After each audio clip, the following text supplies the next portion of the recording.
Okay, so now that's what, this is what I'm discussing with the committee yesterday. I'm going to propose a new discipline, academic discipline that is ideal for tourism graduates or maybe even economic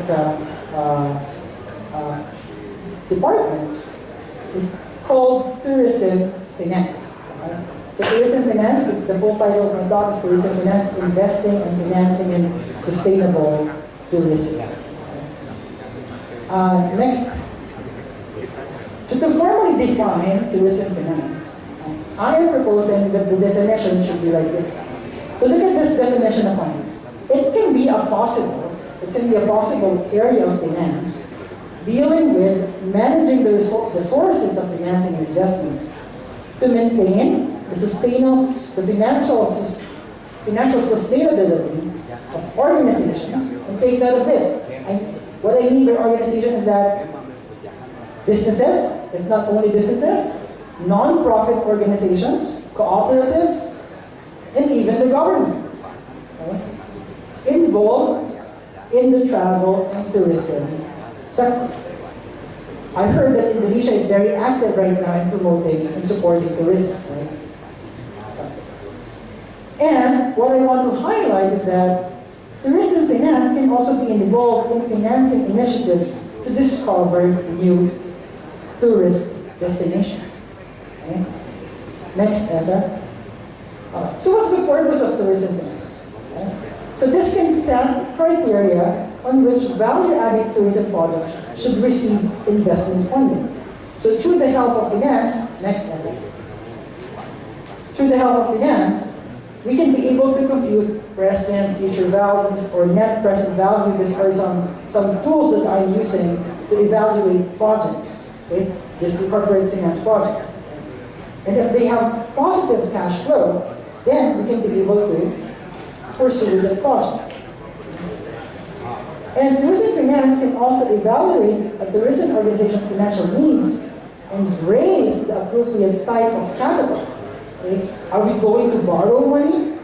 Are we going to invite investors? Or are we going to ask for grants, gifts from institutions that are giving free money, free loans, free grants, right? So these are the options that best fits those needs. Now, why do we have to do this? Why do we have to formalize sourcing finances for tourism? Next, okay. So it has been written that the growth in tourism is connected with economic growth. Right? There's a paper reviewing that empirical literature. And this is also very important for localities like Bali because you are reliant on tourism. Right? A great income of Bali is dependent on tourism. Next, Eza. And this is Bali. Look at these territories that are relying on tourism. Look at Macau. Macau's economy is being funded, right, by tourism. Almost 44% of Macau's economy is from tourism. Imagine that. Almost half. Right? Almost half. So they are in need to really maintain their tourist destinations and to keep tourists from flowing, right? To continue tourists in going to Macau. Okay, next. So now, these are the sources of tourism financing. In this talk, I'm proposing 7. Okay? 7 possible sources of financing. Next. So first one is government budget. This is very important. And I know that the Indonesian government is really putting money on Indonesian tourism. Okay? I'm going to give you an example. Next. Lake Toba. You're all familiar with Lake Toba, right? So Lake Toba is the largest lake in Indonesia and is the largest volcanic lake in the world. So this is a great tourist destination. Next. So right now, your government allocated $57.6 million in budget to develop the lake. Okay? And that includes constructing a railway line connecting Medan and Lake Toba. So this is one perfect example. So the second source of financing are your international grants. So this is a nice option because this is a gift. Right? One perfect example in Indonesia is Borobudur. Next, Esa. So Borobudur is the world's largest Buddhist temple, okay, and one of the greatest archaeological sites in the world. And did you know, next, did you know that the restoration project of Borobudur from 1975 and 1982 was financed by grants? Grants from different countries, okay, organized by UNESCO. And this grants during the time is worth $6.9 million. But if you're going to convert that in today's money, that is worth $80.1 million.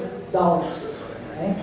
That's a huge money for a grant, just for free, right? To restore Borobudur. Okay, next. Okay, third are loans from development banks. Okay? So these are loans but with low interest rates. Next, Esa. So just to give you an example, ADB, the Asian Development Bank, okay, provided Vietnam's government with a loan of $50 million to upgrade tourism. If someone from the government here is listening, you can also do this. You can apply tourism loan from ADB with very low interest, just around 1% or 2%. Okay? But I heard that Indonesia received a loan from the Asian Development Bank in the energy sector. Okay? That is worth $1 billion to support your energy sector. You can also do that with tourism. Next, Ella. Next is your state-owned enterprises. These are the parts of the government that are acting like a business. Right? It acts like a business organization. Right? They have money. They have funds. Right? So you can also rely on those funds. So one perfect example of a tourism initiative that was funded by a state-owned enterprise is your Explore Indonesia website. Next. So, Pertamina's hotel operator, Patra Jasa, I don't know if I'm pronouncing it right, Patra Jasa, in cooperation with the Indonesian Tourism Development Corporation, developed and is maintaining Explore Indonesia portal. So you have to check if, for sure, Bali is already here. And if you have small, medium tourism enterprises, you could tell them to register in Explore Indonesia and be found. Okay. Next. Okay. This is one perfect example of a state-owned enterprise solely focusing on tourism. This example is from Kenya. In Kenya, they have this Tourism Finance Corporation. It is a state-owned enterprise. Right? Look at this one, established in 1965. So they are really serious in developing their tourism. They have created a government, a for-profit government agency designed only for tourism. Next, so let's watch this short clip about this. It will be a reputation to say tourism is one of the mainstays of Kenya's economy. By discovering one of the most integral parts of the industry's key players, the Tourism Finance Corporation is an eye-opener. Tourism Finance Corporation is a corporation within the Ministry of Tourism and Wildlife.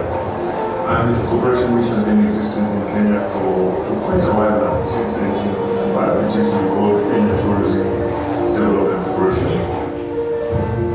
Asking how to actualize the tourism investment idea by becoming an entrepreneur in the sector.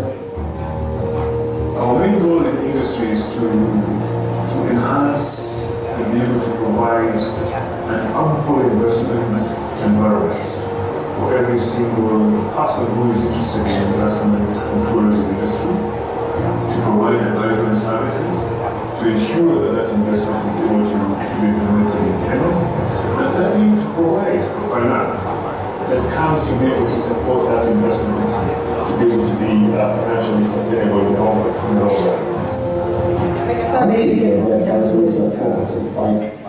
So here, that says it all. They are really focusing on financing tourism initiatives. And this is also one of the reasons why I am pushing for tourism finance as an academic discipline, just because this will formalize the education and training of tourism financial managers. So next is, are you already tired, Diaz? Because my PowerPoint actually is animated. There's a lot of animations. Okay, this is also important. Private domestic investors. There are rich people, like maybe Dr. Pandit, who are really willing to give his money to tourism projects. Of course, with of course dividends, right? There are people who are willing to invest their own money for tourism-related projects. And this can be very ideal to Indonesia. And you just have to look for these investors. Next. Okay, one perfect example in Indonesia is angin or angin. Okay. Esa. Next. Angin or Angel Investment Network Indonesia acts as a bridge to connect and facilitate investors and entrepreneurs, okay? And provides investment-related services to both investors and entrepreneurs. So if you don't have access with the first four, maybe you can consider rich individuals or this organization, right? As next. Let's watch this video from Bali.com. Buat kamu yang liburan untuk menemukan pengalaman seru, mencoba rasa baru, atau berbagi kesenangan. Tunjukkan keinginan liburanmu dan ikuti Money Push Gratis Keliling Indonesia.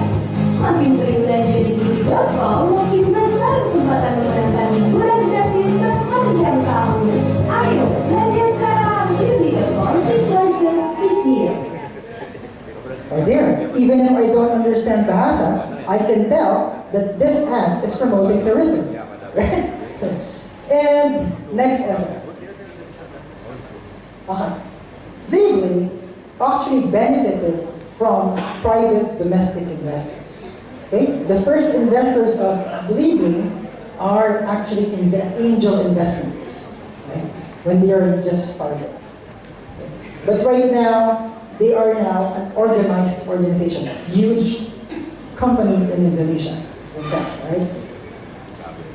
Next, second to the last. Next. Next. If you have private local, you also have private overseas. Transferring investments now is actually easy because we can all do it online. Okay? And these are foreign private individuals. Foreign rich individuals like me, just kidding. Foreign individuals that can provide you with capital. Right? Next, Asa. So one perfect example is this, travel capitalist ventures. Just disclosure, disclaimer, sorry. Just a disclaimer, I am not an investor of this. It's just an example. No conflict of interest. As our next, so travel venture capitalist is based in California. And this one is specializing in funding projects related to travel and leisure. As our next, Their one project, one investment is Flapper. Next, Flapper is a Brazilian company, okay, that is focusing on on-demand flying services. So these are flight services to locations inaccessible to commercial aviation. So this is ideal to Indonesia because you have many islands. Okay? Maybe one of you can create an app that can pull helicopters, jets that will travel to those islands. Okay? So this is one good idea. Flapper. We can create a Flapper for Indonesia. Okay?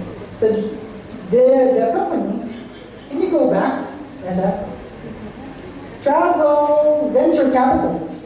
Okay? This company has investments on Flapper. Maybe you could call them, hey, we have an idea. We want to create Flapper in Indonesia. If you have connections with pilots, helicopters, and small planes. Next,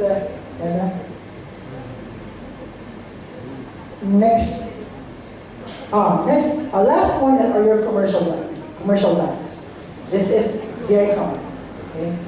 Because if you don't have access to the first six, you can always go to a bank and borrow money, right? However, next, I read in an article that banks are hesitant to loan money to Indonesia's hotel industry. Okay, why? They gave me two reasons. Okay? Number one is the risk of lower occupancy rates during normal days. Because of course you're going to remember, if you're a tourist, you go for a vacation on a holiday. But if there's no holiday, what are you going to do with those vacant rooms? So for the banks, it's a risk. That's one. And number two, the risk of mushrooming cheaper options like guest houses. Okay? So people are now using, for example, Airbnb, renting their vacant houses, renting their vacant condos for tourists. And these are cheaper alternatives compared to hotels. And maybe Warmadera also has a guest house. We don't need to go to a hotel, we just stay in a guest house of Warmadera. So there. So those are the 7 financing sources that can support and sustain tourism initiatives or operations. Okay? So just to summarize my talk, next again. So I highlighted that money is a common problem, okay, in supporting tourism initiatives and also in protecting tourist spots or the surrounding environment.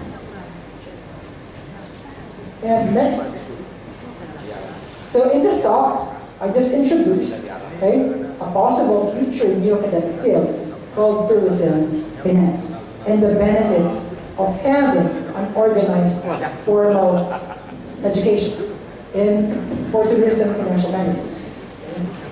And lastly, of course, is what I have just discussed. I have identified 7 sources of financing to ensure the sustainability of tourism initiatives. Okay? So with that, thank you. And if you next, again, SF next. So if you're interested in introducing tourism finance, you can just talk to me. I'll give you my card, and I'll be happy to help for free. Thank you very much. Okay, thank you very much. Okay, the big applause to these professors. Okay. Well, thank you very much, Professor Diaz. Okay, ladies and gentlemen, Professor Diaz has presented his own paper and completed with some videos. And maybe this is the specific styles of the new professors in this case. New professors and the young professors, of course. Yeah, he presented his paper with some videos and in this case, if I'm not mistaken, Professor Diaz already explained that the travel and tourism sectors has a great contribution to the global economy. And of course, in this case, he presented also that Mr. Diaz, you have already explained about sustainability tourism and the major challenges about financing, and you also have found that there are 7 sources of financing for tourism destination. I'd like to share my point of view here, which is quite different. I think that for tourism destination to be sustainable, it goes beyond financial aspect. And from my point of view, I think that to make a tourism destination sustainable, it needs the role of the stakeholders, which includes the management of the tourism destination, which they can save certain amount of money they get from the business to be allocated to the maintenance of the tourist destination. So it's basically as a saving for rainy days or preparing for the big days. And also the management, they can do some product innovation also to make the tourism destination sustainable. For example, what we have done here in Bali is community-based tourism, and also the government, they are finding 10 new destinations as the new Bali. So they are doing some innovation. So we expect that tourists keep coming to Bali because we innovate. There are something new that you can find in Indonesia. And also stakeholder in aspect of government. The government can also build new or more modern infrastructure to support the tourism, and also inventing favorable policy, and more importantly, it's controlling policy. As what we know here in Bali, that we have quite a lot numbers of accommodation, which could really ruin the supply and demand law in here, because we have so many accommodation supply, which could lead to red ocean competition in accommodation business. So the government has a role to reinforce the controlling policy in here, which they should stop the growing number of accommodation to maintain the business in Bali, which is already fierce for accommodation business. And also airlines could also contribute by opening more and more connectivity to more and more regions to the tourism destination, and also creditor, they could give some favorable policy, for example, like low interest rate for tourism destination. As we know, Bali is the main tourism is the main motor of economic in Bali. So giving low interest rate for business in tourism aspect could be the contribution from creditor in here. It's banks, which I talk about banks, and most importantly also society. Society, they need to take care of the environment, not only about physically, but also socially. So it could be more comfortable for tourists to come to Bali. And visitor also, like the example that you show in the Great Wall, that we also have to socialize rules and regulations to visitors, so they could also take care of the tourism destination that they visited. And the last is support on business, which is transportation business, restaurant business, and hotel business. They could also contribute to the sustainability of the tourism by improving their service and offering best service and doing honest business. So I think maybe you could share your point of view. What I think that for tourism to be sustainable, it needs some role of the stakeholder. I think it goes beyond financial issue. And second, to corruption. Yeah, you gave me about the 7 sources of sustainable tourism. Yeah, maybe your research in the year of 2015. Yeah, your research was in the year of 2015. So I don't know because I look at that 2015, no 17. Yeah. Oh, I hope maybe you can research again, yeah, in the year, because okay, the 7 things have been changed. Maybe now in the year of 2018 maybe change. If they are suitable, it's okay. Yeah, they can be applied. Yeah, Okay, maybe you can explain, according now, today, 2018, they are suitable or not suitable. Thank you, Mr. Moderator.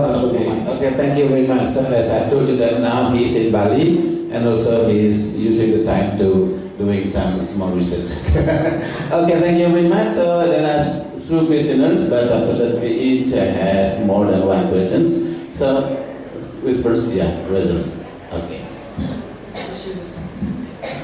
Alright, for the first, so you were asking for my reaction, right? Actually, the point that you have raised is all valid. This is like a holistic approach to tourism. So for the second question,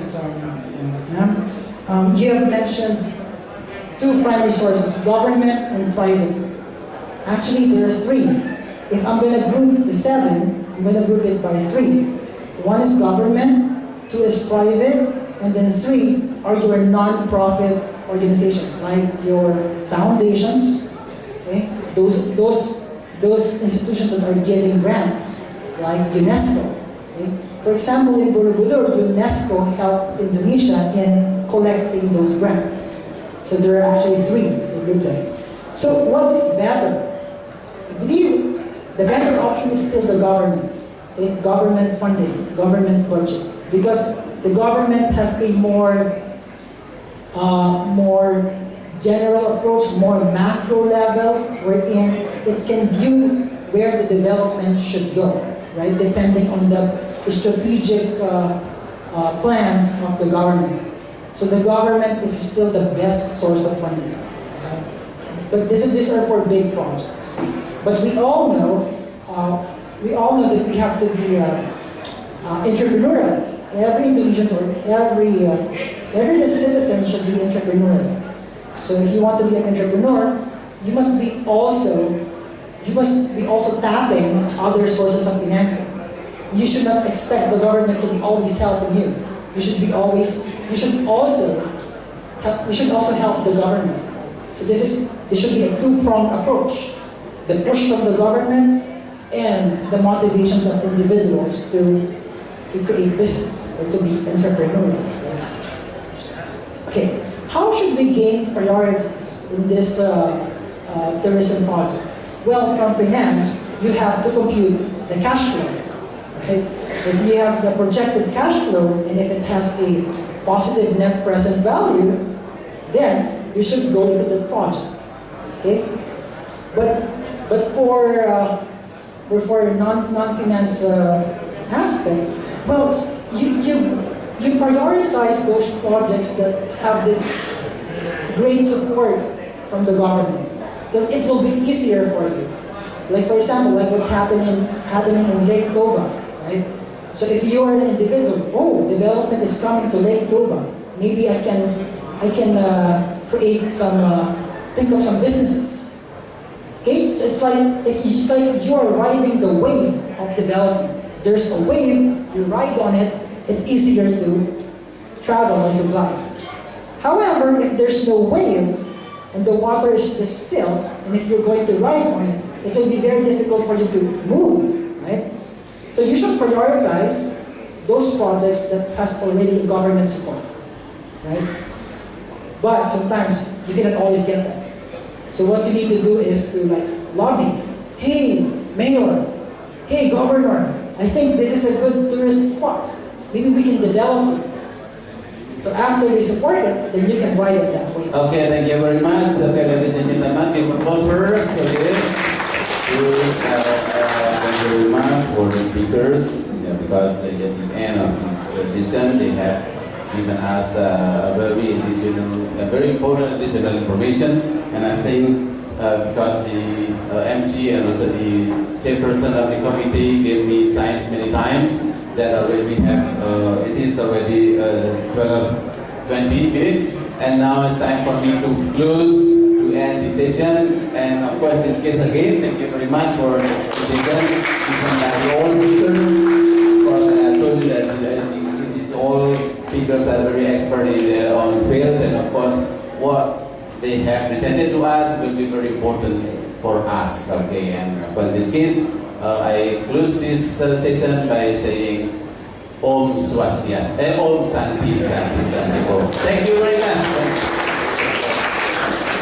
Okay, ladies and gentlemen, that was plenary session. Thank you very much once again to all of the guest speakers and also the moderator.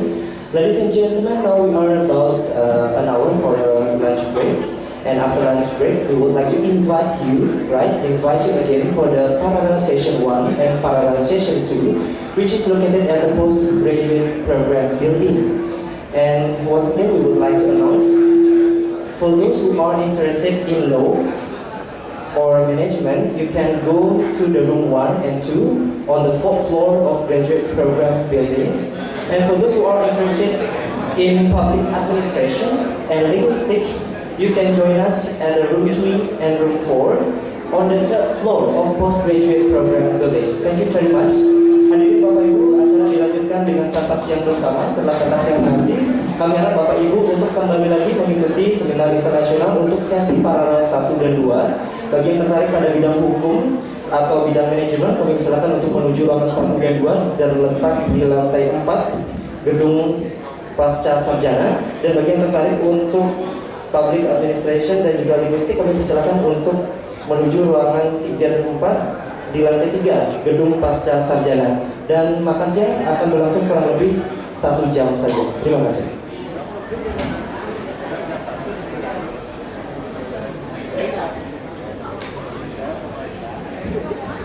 Ladies and gentlemen, we also would like to inform you after parallel session 2, we would like to invite you to join us for the closing ceremony.